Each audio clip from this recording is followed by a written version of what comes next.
Matthew, Mark, Luke, and John. Matthew might be first in that list because it was used so much in the early church.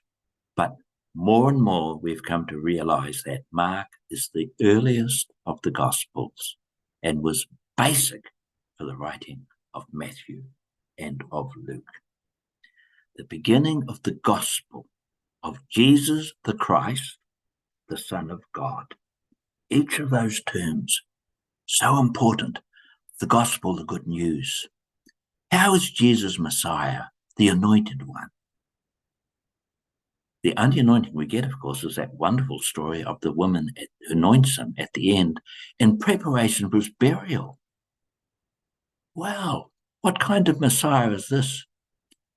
A dying, sacrificing Messiah? Not a Messiah in power. The first 8 chapters tell us of 15 miracles at least, a Messiah in power.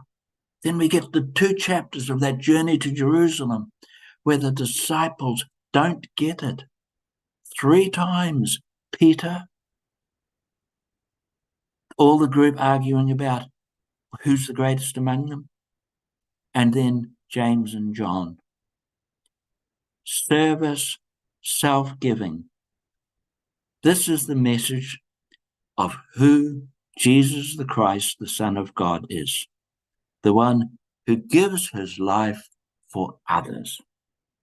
And this is one of the great, when you look at the setting of the gospel, in the Roman persecution under Nero, the destruction of the temple in the year 70, these troubled times, people needed to hear the message Mark gives us, the message of the self-giving Christ. And the challenge was so strong to his own disciples, and they failed so miserably. But for the love of God, always remember that they are never left in their own failure. Jesus never fails failing disciples. Even if we have stories of those who are paralyzed, those who are blind, those who are hard of hearing, one would think we were talking about our own day. In fact, I think the Gospels are for our day as well, to encourage us to come to terms with the Jesus of the Gospel of Mark. It tells its own story, which is such an important story for our day.